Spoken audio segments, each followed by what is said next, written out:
안녕하세요. 본격 한국 남자 배구 유튜브 비타임 V 32번째 시간입니다. 자, 오늘은 인천에서 열렸던 대한항공과 한국전력 경기 리뷰 시작하도록 하겠습니다. 자, 대한항공이 가볍게 승점 3점을 따내면서 순위표에서 위로 올라갔습니다. 역시 강팀다워요. 근데 뭐 과정은 쉽지는 않았어요. 물론 1세트 듀스 접전 끝에 대한항공이 이기기도 했고 2세트는 좀 쉽게 갔지만은 3세트에서도 한국전력 반격이 상당히 거셌고요. 그런 것들을 보면서 대한항공이 오늘 좀 좋지는 않았는데 그래도 승점 3점을 획득했다는 게 큰 의미가 있겠고요. 한국전력은 1라운드 전패 기록했습니다. 자, 무슨 일이 있었는지 한번 1세트부터 살펴보도록 하겠습니다. 자, 초반에는 양팀 외국인 선수들 공격 위주로 좀 흘러가요. 비슷하게 가던 게임이 러셀 공격 범실에 의한 비에나 선수의 서브 득점으로 2점 차가 됩니다. 그리고 반격 과정에서 정지석 백어택 묶어가지고 3점 차로 달아나고요. 사실은 이게 한국전력에서 밀어넣기로 어쩔 수 없이 넘긴 공을 비에나가 디그를 했는데 이거를 한 선수가 적절하게 파이프를 주더라고요. 그냥 후위에서 공격하는 게 아닌 백토스로 파이프를 줬고, 이거는 뭐 한국전력이 전혀 대비할 수가 없었던 그런 깜짝 공격이라서 뭐 바로 그냥 한 점을 줄 수밖에 없었죠. 원래는 비에나는 바로 디그를 하느라고 공격을 준비할 수가 없었고, 정지석이 파이프에 있으니까 백어택 후위에 있으니까 사실은 곽승석을 주는 게 맞는데 이상하게 이 상태에서 특이하게도 정지석이 파이프를 성공해가지고 3점 차로 벌어집니다. 이게 아무래도 양팀 수준 차이가 아닐까 좀 싶고요. 그렇지만 박태환 연속 블로킹 2개 잡아내면서 동점까지 쫓아가요. 사실은 박태환 선수가 조근호 부상 아니었으면 나오기가 쉽지 않았을 겁니다. 근데 아직까지 기록적인 측면에서 그렇게 사실은 뭐 박태환 선수가 경쟁력이 있다고 볼 수는 없어요. 블로킹 뭐 세트당 0.3개 이 정도인데, 그래서 조근호가 언제 복귀할지는 모르지만은 아마 그 시점 맞춰가지고 박태환 선수 지금 주전 자리가 좀 위태롭습니다. 그러니까 기회로 왔을 때 사실 잡아야 돼요. 물론 저는 조근호가 들어온다고 해가지고 잘할 거라는 생각은 뭐 안 듭니다만은, 뭐 신장이야 조근호가 크죠. 그런데 좌우 움직이는 이런 사이드 스텝이나 운동 능력은, 이런 거는 또 러셀 리시브까지 어느 정도 대신 받아줘야 되는 거, 이런 역할 조근호가 할 수 있을까? 이런 의문이 좀 있습니다. 자, 그리고 뭐 한전은 이후에도 계속 러셀, 박철우 연속 가로막기 통해서 2점 차로 앞서 나갑니다. 14대 12까지인가가 벌어져요. 이런 분위기면 사실은 반드시 한전이 1세트를 잡았어야 해요. 중간에 한전이 먼저 16점에 도달해가지고 테크니컬 작전 타임 나오고, 아주 이때 의미심장한 자막이 나옵니다. 시즌 평균적으로 공격수가 공격을 할 때 3인 블로커가 뜨는 경우가 전체 팀 공격의 9%래요. 그런데 한국전력은 이 비율이 18%입니다. 다른 6개 구단 팀에 비해서 6개 구단에 비해서 3인 블로커에다 대고 공격하는 확률이 훨씬 높은 거죠. 2배나. 평균이 9%인데. 여기서 더 미치겠는 게, 안 그래도 높은 3인 블로킹 달고 뜨는 비율 중에 그거의 또 76%가 러셀이에요. 이 얘기는요, 한국전력 어려운 공격은 러셀 선수가 다 도맡아 한다는 뜻인 거예요. 그리고 한국전력 공격의 운영, 그 분배, 이게 정말 낙제라는 거예요. 낙제. 다 알고 따라오는 거예요. 그 정도로 세터 운영이 형편없다는 거죠. 이게 사실 뭐 김명관 세터 역량이에요. 그리고 토스 속도가 너무 늦어요. 너무 느리고 카메라 앵글이 쫓아가지 못할 정도로 뭐 붕 뜨는 토스가 많이 나오니까 이 사이에 블로커들이 다 가서 기다리고 있습니다. 참 문제죠. 그래도 꾸역꾸역 한전이 앞서 나가고 19대 17까지 갑니다. 이제 세트 후반부에 여기까지 점수차를 벌리면서 왔으면은 한전은 정말 1세트 잡고 싶은 생각이 굴뚝 같았을 거예요. 그런데 보통 연패 중이라든가 약팀들은요, 이럴 때 부정적인 생각이 더 많이 듭니다.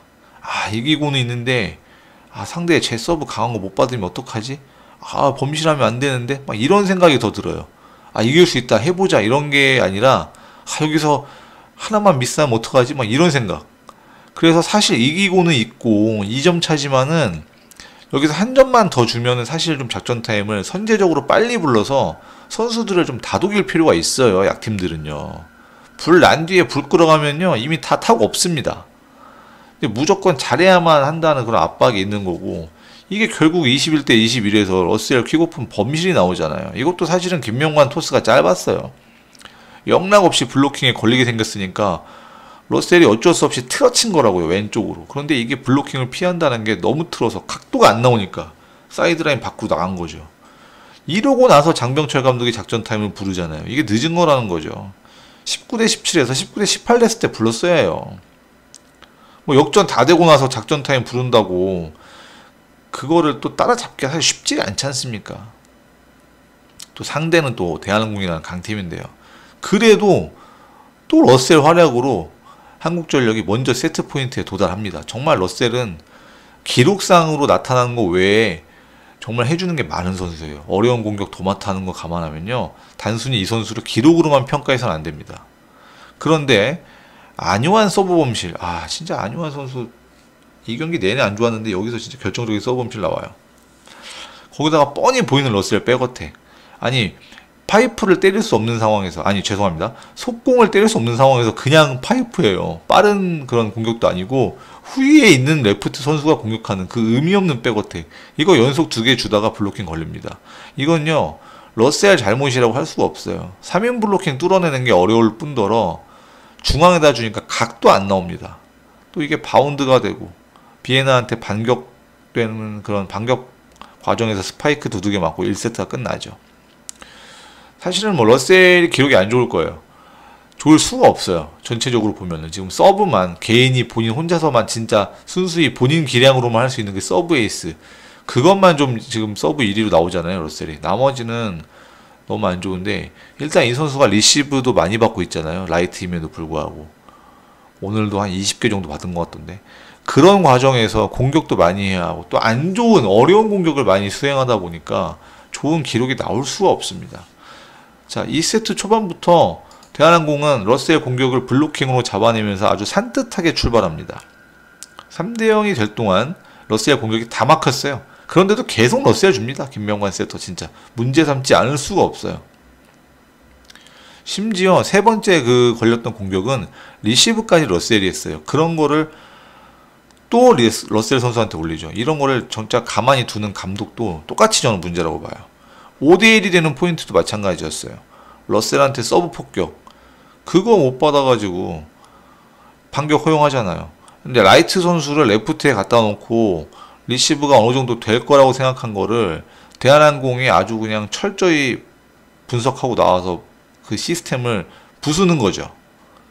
지금 보면은 대한항공이 강타 서브 넣는 선수는 일단 러셀이 들어와가지고 서브를 받아요. 리시브를 받고, 연타, 대한항공 선수가 연타에 서브 넣는 경우라면은 아예 좀 빠져가지고 2인 리시브 쪽으로 가는데 이거 안 됩니다. 한국전력. 그럼에도 또 6대6까지 동점으로 끌고는 가거든요. 이 과정에서도 러셀 서브가 굉장히 좋았어요. 대한항공은 좀 한 선수 범실, 뼈아픈 게 나왔죠. 베테랑 세터 해서는 안 될 토스 범실이 나왔어요. 뭐 뒤로 올리는 거라고 하지만 이게 네트를 넘어가는데요. 올 시즌에 한 선수 세터가 조금 뭔가 깔끔하지 않은 장면이 종종 나옵니다. 그 다음에 8대6에서 9대6 되는 장면 한번 볼게요. 서브를 1번 자리 쪽에 있던 러셀한테 넣었는데 이거를 안요한이 뒤에서 대신 받습니다. 그리고 공격은 이시몬이 하다가 블로킹에 걸려요. 이게 나중에 3세트에 또 나옵니다. 안요한이 오른쪽 치우친 상황에서 러셀 리시브를 대신 받아주고 속공과 라이트 공격이 다 막히니까, 라이트 쪽 공격이 다 봉인이 되니까 어쩔 수 없이 전위 레프트한테 올리는데 이게 블로커들이 가서 다 잡아내죠. 이거는 이제 이시몬 선수 자체가 뭐 공격이 그렇게 좋은 선수는 아니잖아요. 리시브는 좀 좋을지 몰라도 공격이 전혀 통하지는 않아요 지금. 그리고 이제 리시브가 좋다는데 강팀들은 이제 러셀한테 서브를 집중하는 방법을 압니다. 정교해졌어요. 그래서 이시몬 리시브 시도 숫자 자체가 줄어들고 있습니다. 이 경기도 러셀이 리시브 20개 받을 동안요, 이시몬은 딱 11개 받았어요.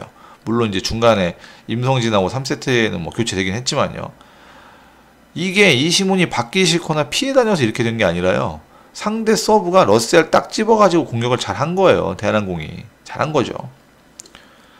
그 다음에 12대 19. 근데 러셀이 리시브를 또 받았고, 그게 안 좋아서 세터가 왼쪽까지 쫓아가지고 토스를 하는데, 이걸 또 러셀을 줘요. 러셀이 때리고 싶어도 자기가 움직여야 할 그런 도움닫기 동선에 세터가 와서 넘어져 있으니까 점프를 제대로 할 수가 없어서 그래서 그냥 넘겨줍니다. 이럴 때 사실 라이트에 줬어야 되는데 아무래도 김명관이 라이트 백토스에 좀 자신이 없어 보여요. 뭐 자신이 없는 수준을 넘어서 좀 트라우마를 갖고 있나? 뭐 이런 생각까지 들 정도예요. 14대 10에서도 마찬가지예요. 이승준 잠깐 들어오거든요. 대한항공이 그쪽으로 서브 넣어가지고 리시브가 흔들리잖아요. 그럼 다른 데 줘야 되는데 거기서 또 이승준한테 줍니다. 그래서 블로킹에 걸리게 만들죠. 그 다음에는 뭐 임성진 선수였나? 리시브 실패하고 에이스 헌납하는데요. 그러면서 16대 10 되면서 끝났죠 뭐. 전체적으로 전혀 안 풀리는 2세트였어요. 한국전력은. 대한항공은 블로킹 고비 때마다 블로킹으로 상대 공격을 잠재우면서 포인트를 얻으니까 한국전력이 정말 뭘 할 수도 없게 만들었고요. 뭐 러셀이 이런저런 면에서 고군분투를 했지만은 뭐 한국전력은 그걸로 끝이었습니다.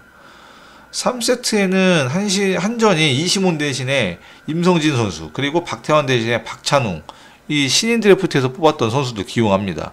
그리고 저는 안요한이 좀 빠지고 박찬웅이 들어갔으면 했는데 그 반대더라고요. 박태환이 빠지더라고요.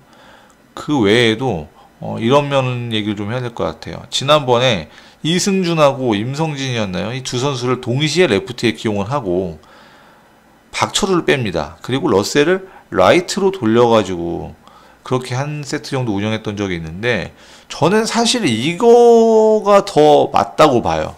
한국전력한테 더 맞는 그런 포메이션이라고 봅니다. 왜냐면은 박철우 선수가 라이트 주공격수로서 많은 점유율과 많은 득점력을 해주질 못해요.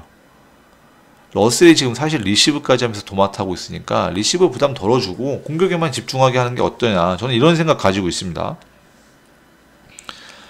자, 이제 임성진이 대신 들어왔죠. 문제는 지금 임성진 선수가 들어와서 리시브를 잘 받아낼 수 있었을까, 이제 이게 좀 걱정이 됐었어요. 아무래도 항공에 좀 강서부들이 많으니까. 아니나 다를까 3세트에 임성진 선수 리시브 6개 시도에서 2개 성공, 러셀도 러셀대로 또 리시브 받을 거 다 받아서 6개 시도에서 1개 성공. 투 레프트가 3세트에 아주 리시브에서 무너져 내려버렸습니다. 정말 힘들죠. 공격도 처음부터 임성진 파이프 주다가 블로킹에 걸리거든요. 제가 여러 번 말씀드린 적이 한 번 있어요. 파이프라는 공격은 단독으로 쓰면 안 되고 반드시 중앙 속공과 연계를 해야 한다고 말이죠. 그러니까 중앙 속공과 파이프를 섞어서 써야 블로커들이 타이밍을 못 잡습니다. 그거를 뚫어내는 게 사실은 중앙에서 파생되는 공격의 장점이에요. 그런데 한전이 속공 거의 안 씁니다. 정말 거의 안 써요. 올 시즌에 1라운드 한국전력 전체 공격 중 속공이 차지하는 비중이 딱 6.5%입니다. 전체 공격 득점 117점인가요? 그 중에 속공 득점이 딱 7득점 뿐이에요. 5% 정도밖에 안 돼요. 그 정도로 한국전력이 속공하고는 거리가 먼 팀이에요. 그러니까 상대 블로커들이 아예 속공에 관심이 없습니다. 그냥 보고 떠도 안 넣는다, 이런 생각을 갖고 있어요. 제가 최근에 현대캐피탈 경기 리뷰할 때는 상대 팀들이 현대만 만나면 일단 센터 공격수부터 잡고 본다고 했잖아요. 딱 그 반대예요. 그러니까 공이 가운데에 있으면 속공은 없고 파이프에 맞춰가지고 블로커들이 뜨니까 바로 걸리잖아요. 그러니까 이런 경기가 끝나고 나면은 감독, 코칭 스텝, 세터 좀 공격 분배에 대해서, 운영에 대해서 복귀를 해야 되는데 그런 게 전혀 없었던 것 같아요. 그런 복귀를 했다면 이런 운영이 나올 수가 없어요. 중간에 4대 3이었나? 또 이런 것도 있었어요. 그때 비에나 선수 서브를 임성진이 제대로 못 받아가지고 그냥 띄워놓기만 하고 김명관 세터가 쫓아가가지고 막 올리려고 하는데 이때 감독은 아닐 거고 빨리 올려 하면서 막 욕을 하는 소리가 막 들렸어요. 저 몇 번 돌려봤는데 아무래도 장병철 감독 같아요. 근데 이 팀 분위기가 연패 중이기도 하고 경기 중에 뭐 감독도 이런 얘기를 하면은 분위기가 정말 엉망이겠죠. 이런 것만 봐도.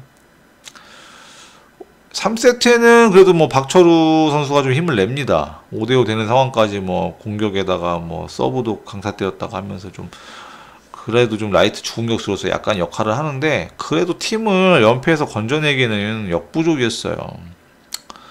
근데 전체적으로 한국전력 공격을 좀 보면요, 일단 리시브 받은 선수가 바로 공격에 가담하는 경우가 굉장히 많아요. 이것도 제가 한번 기록을, 자세한 기록을 좀 찾아봐야 될 것 같고, 찾게 되면은 제가 정확한 수치와 함께 다시 한번 말씀드리도록 하겠습니다. 우선은 레프트 둘이서 리시브를 받으면은 이게 부정확한 경우가 되게 많습니다. 자연스럽게. 그러면 김명관이 라이트 백토스를 잘 못 줘요. 그러니까 어쩔 수 없이 레프트를 주는 수밖에 없는데, 이게 리시브한 선수가 다시 때려야 되는 상황이 자주 나온다는 거예요. 이게 뭐가 문제냐면요, 체력적으로도 일단 힘듭니다. 그리고 리시브 받고 바로 공격을 준비하는 시간이 짧아져서 제대로 된 공격이 나오기가 쉽지가 않아요. 물론 이제 잘하는 팀은 3인 리시브 4인 공격 시스템을 잘 갖추고 있겠지만은 뭐 이게 쉬운 일이 아닙니다, 결코. 뭐 이런 상황도 나오죠. 러셀이 리시브를 잘 못 받으니까 센터 공격수들이 대신 받는 상황에서 잘 안 좋게 흘러가는 장면이 여러 번 나오는데요. 일단 8대6 되는 상황. 박찬웅이 짧은 리시브를 받다가 실패하잖아요. 이게 뭐 일단 조재영 선수 서브였던 것 같아요. 서브로 공격을 잘한 거예요. 뭐 강타는 아니고, 조재영 선수가 최근에 그 짧게 떨어뜨리는 서브 넣으려다가 네트 못 넘겨서 범실을 굉장히 많이 내는데, 그럼에도 이런 장면 때문에 산틸리 감독이 기용을 하는 것 같아요. 연타 서브를 넣어가지고 짧게 떨어뜨려서 러셀, 그리고 러셀 대각에 있는 다른 레프트, 그리고 센터, 이 세 명이 누가 받을지 고민하게 만드는 거예요. 이게 다른 팀 같았으면은 어지간해서 센터가 받을 일이 없어요. 그런데 이 팀은 러셀이 최대한 리시브를 안 받게 하는 게 목표이기 때문에 러셀을 제외한 다른 레프트 선수하고 센터까지 쫓아와서 리시브를 받으려고 하는 그런 경우가 많다는 거죠. 근데 이게 누가 한 명이 딱 내 거다 하고 받으면 상관없지만은 애매한 곳에 떨어졌을 때는 서로 다 미룹니다. 그러다가 망하는 수순으로 가는 거죠. 자, 그래도 뭐 김명관이 멋있는 모습 한번 보여줬어요. 비에나하고 1대1로 붙어가지고 블로킹으로 틀어맞고, 또 러셀이 계속 3인 블로킹 뚫어내면서 막 서브 에이스도 하나 만들어내고요. 좀 앞서 나가기도 합니다. 정말 3대0으로 경기를 질 수 없다는 그런 의지가 보였어요. 정말 러셀이 힘들어 보이더라고요. 그런데 비에나 서브 때 이 리시브를 러셀 대신에 안유환이 또 받고, 그게 약간 흔들리면서 백토스를 못 주니까 레프트 전이 임성진한테 갔다가 블로킹한테 또 걸려요. 그리고 김상우 해설이라든가 뭐 이기호 캐스터인가요? 다 지적합니다. 속공이 아예 없어진다, 이 얘기를. 제가 한국전력 경기 리뷰할 때 정말 귀에 못이 박히도록 여러 번 말씀드렸잖아요. 센터 공격수가 뒤로 와가지고 리시브 대신 받으면은 속공 옵션 자체가 사라지면서 상대 블로커들이 너무 편해진다는 거. 저게 좋은 게 아닌데 도대체 저걸 어디서 배워가지고 자꾸 고집을 피우는지 진짜 개인적으로 미스테리입니다. 14대 13이 되는 과정도 좀 보고 넘어갈게요. 임성진 리시브 계속 흔들렸습니다. 김명관이 오랜만에 흔들린 리시브를 그래도 백토스로 라이트에 줬거든요. 근데 또 박철호가 딱 걸려요. 블로킹에다가 냅다 꽂아버리더라고. 이런 걸 보니까 줄 수가 없는 거예요. 오른쪽에다가 믿고 줘야 되는데 믿을 수가 없는 거죠. 믿을 수가.